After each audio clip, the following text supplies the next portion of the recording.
Aren't you tired of just living a mediocre life? One that you approach with timidity and fear, simply because life has dealt you some serious blows? Aren't you tired of just accepting what comes because it is what it is? Despite all that you've gone through, and even the challenges that you may have faced in 2024, you can still walk boldly into the new year with intention and with purpose. Want to find out how? Stay tuned. Good morning, or good afternoon, or maybe it's evening. It doesn't really matter what time it is, and it doesn't even matter where you are. We want to welcome you to Wholeness Wednesdays. So grab a cup of coffee or tea and join our host, Beatrice Hutchison, as we explore and experience our journey to complete wholeness.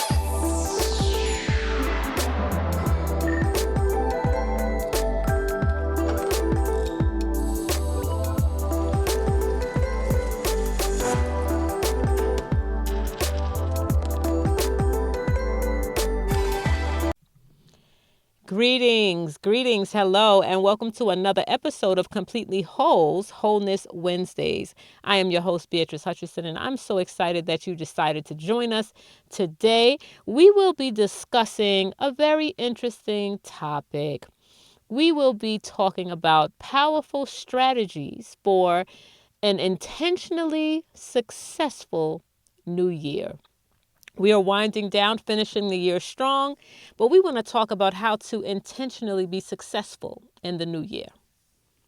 Listen. It is high time that you stand and be who you were created to be and to live the life that has been planned by God for you. It's time to take your rightful place, to show up unapologetically. The earth has been groaning in anticipation, waiting for you to show up. It's time to let all creation know that you are here. Take your dominion and live on purpose to fulfill your purpose. Let's talk about how to do it. So, a few weeks ago, I talked about finishing the year strong. And so I talked about walking boldly right into the new year. And so that's what we want to really kind of focus on today and kind of delve a little deeper into.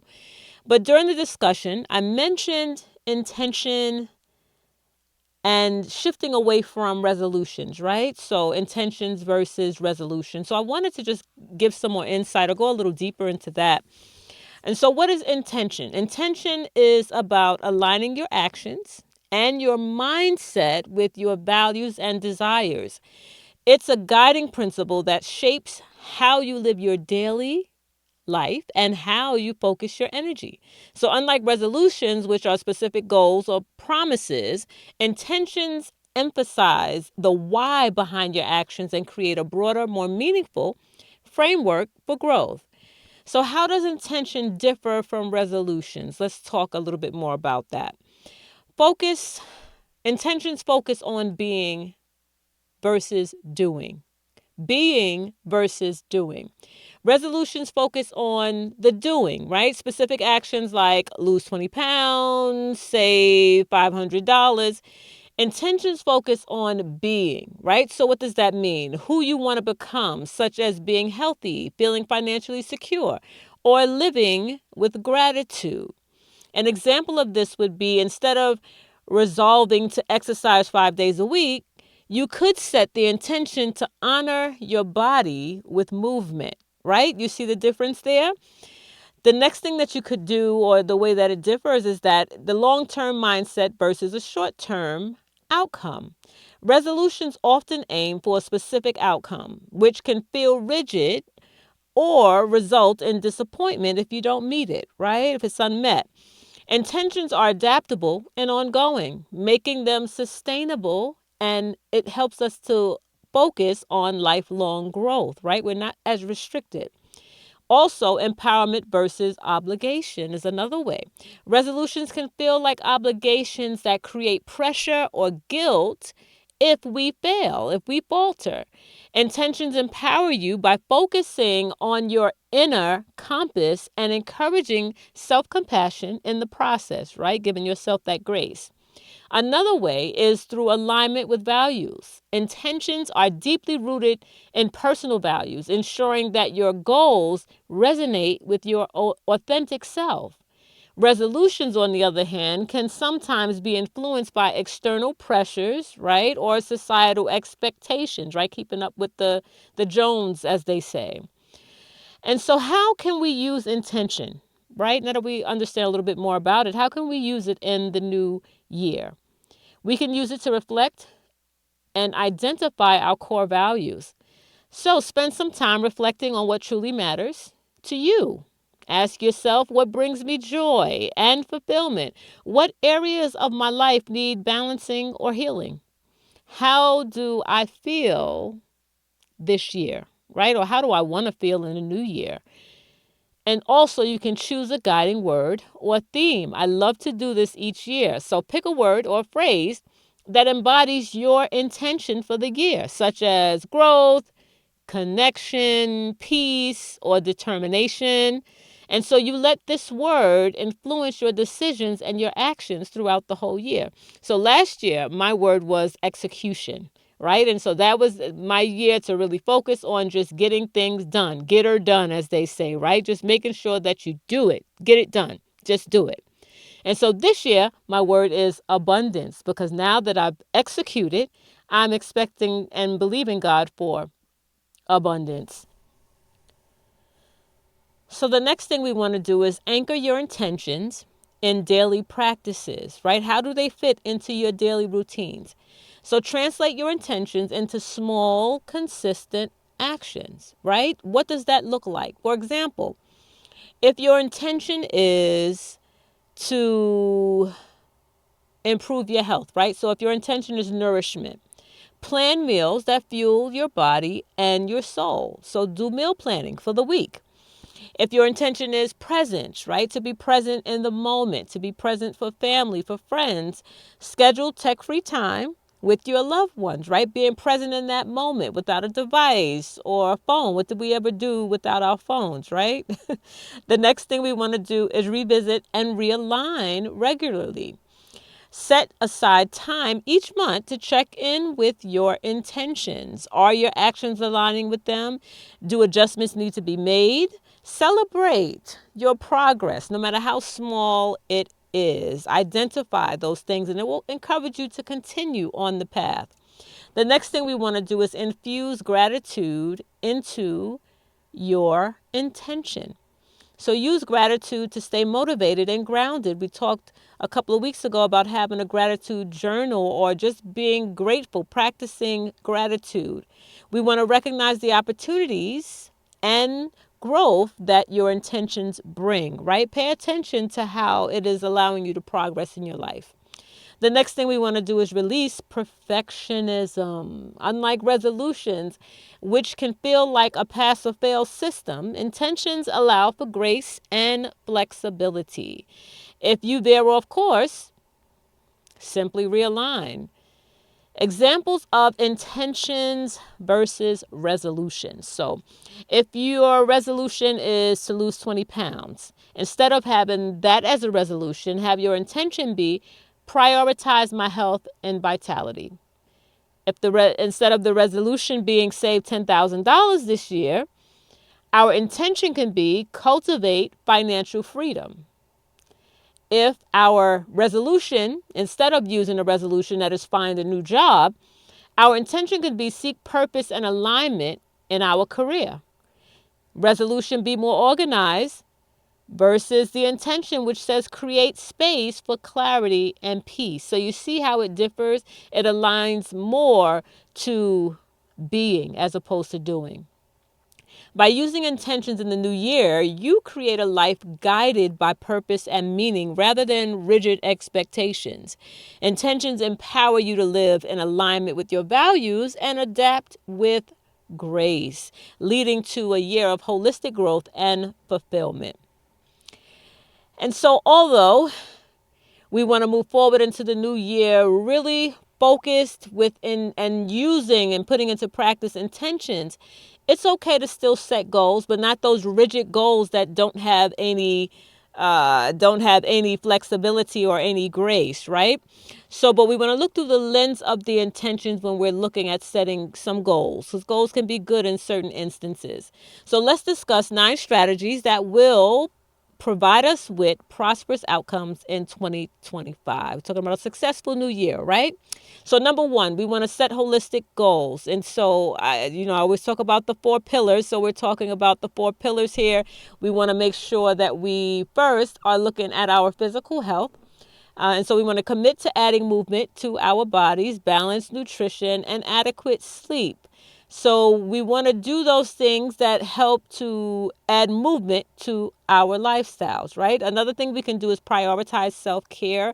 I always talk about how important it is to take care of ourselves. We have to do it intentionally if we want to avoid burnout. The second thing we want to do is practice stress management techniques. So whatever that means for you, whether it's breathing, deep breathing, exercising, Pilates, whatever that means for you, taking breaks when needed, if you need to sing, if you need to pray, whatever that is for you, do that. Now, the next pillar we want to talk about is mental and emotional health. So some things we can do to support that area is to practice mindfulness, to prioritize mental rest, right? Sometimes we need to take a mental health day, and also cultivate positive relationships. It's very important.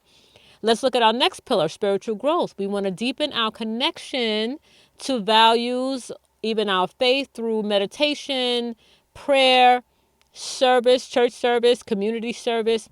Utilize those things to help us feel more connected. Next, let's talk about our next pillar, financial wellness. So create some specific measurable financial goals, such as saving a percentage of your income, or maybe paying down on debt. In order to do this, you want to review your current financial standing, including your income, your expenses, your debt, your savings. We talk about this when we talk about budgeting, that we'll go more in depth about it another time.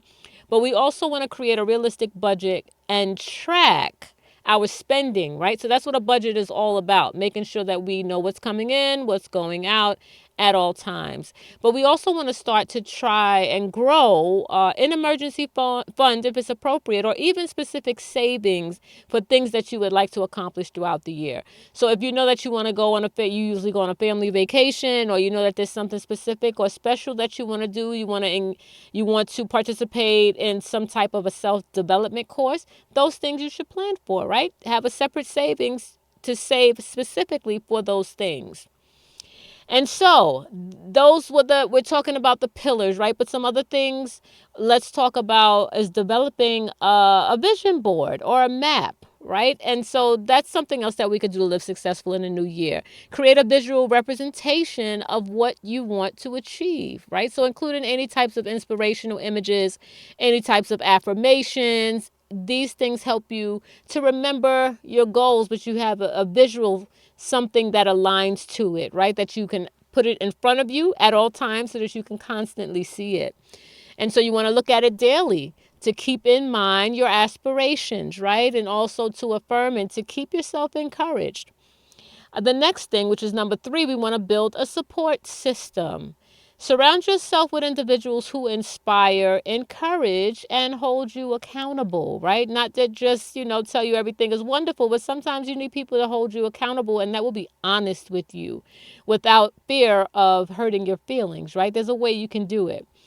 Next, you want to consider joining a group or a community focused on personal growth, spirituality, or health goals, right? So whatever it is that you're trying to achieve, or whatever you are being this year, you want to surround yourself with others that are on the same path.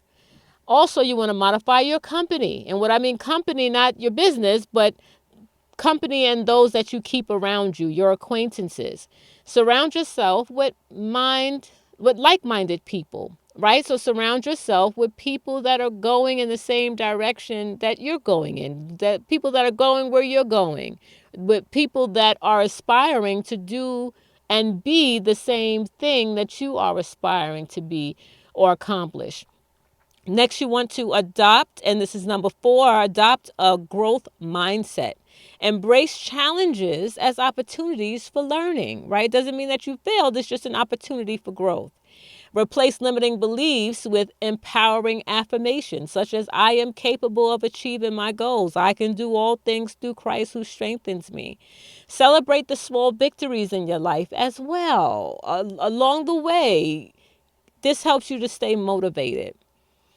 Number 5, practice gratitude daily. And I mentioned that briefly earlier, but it's good to have a gratitude journal where you can find out how many things, maybe you want to choose 5 things or 10 things that you write down every day that you are grateful for. Either you begin the day with it or you end the day with it. Gratitude helps to foster a positive mindset, right? It helps you to focus on abundance rather than lack. I've said this before in a prior episode, but when you focus on the positive, it magnifies the positive in your life. And so you stop looking at the negative, right? It helps you to stay motivated. Next, you want to plan for quarterly check-ins, right? You want to make sure that you're looking at what you are trying to become, whatever milestones that you've set in place. You want to make sure that you're achieving them. Look for any hindrances that are preventing you from accomplishing those things and make sure that you make adjustments as needed. And don't forget to celebrate those achievements no matter whatever they are. So if you do it quarterly, and you could do it every other month, whatever is more convenient for you. But make sure you celebrate the victories. The next thing you want to do is invest in yourself. It's important to read books. It's important to maybe get a mentor or someone that could help to keep you accountable.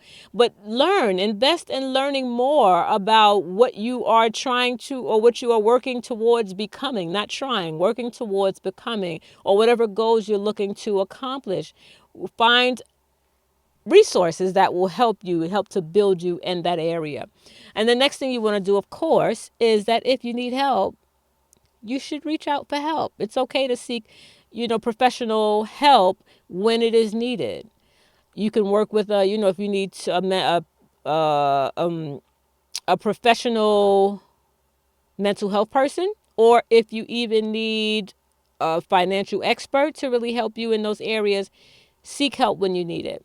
Number 9, and which is the last one, embrace flexibility. Understand that plans may shift and adapt as needed. Keep your focus on the bigger picture, right? Not the little things, not the little mess ups, because we will mess up, right? That's why pencils have erasers. We mess up.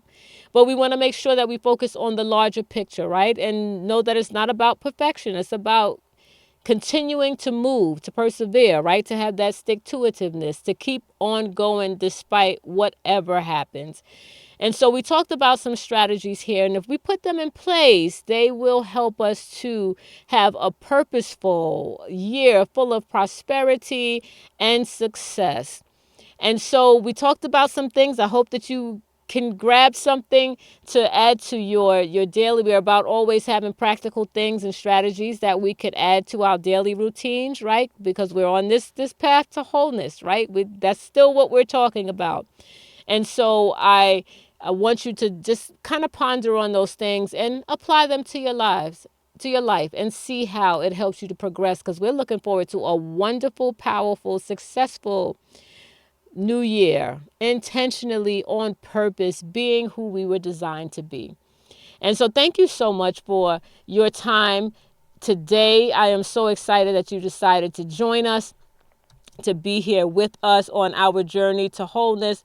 And so we have not stopped. That is where we are still continuing. And so if you heard anything today that resonates with you, please do share it with someone that you know would need the encouragement. And even you, if it has encouraged you, please do leave a comment. It would be so wonderful to hear from you. Also, some weeks ago, I did an episode that was a brief overview of multiple streams of income. And then I had been talking about it. The consecutive weeks, I've been talking about doing a class called Multiple Streams of Income that was set to happen this Thursday, which is December 19th. So now, due to some other obligations, I did have to change the date. And so the new date is January 14th, which is a Tuesday night. And so it will be from 7:30 p.m. to 9 p.m. So we'll still be together for the hour and a half as promised, but I did have to change the date. So the new flyer will be attached as well, or you'll be able to even see it here. And also the link to the training will be in the description box below. It is a free training, so I do hope that you decide to join us. As is customary for us to do, as we end, let us affirm together. Please repeat after me. I decree that I am the apple of God's eye, and He created me on purpose, with a purpose. And I declare that 2025 will be my best year yet, and I will experience a prosperous and victorious new year. My prayer for each of you is that you will receive healing and complete wholeness in every area of your life, and that this year will be like none other.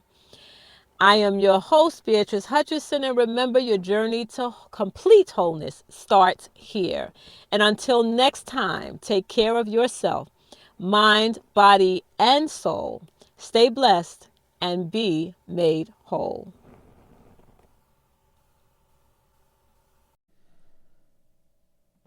We thank you for sharing this time with us here at Wholeness Wednesdays. Thank you for joining us to explore and experience this journey to complete wholeness. Please remember that we are only an email away. Your questions and input are welcome via bhutch@completelywhole1.com. See you next time here at Wholeness Wednesdays.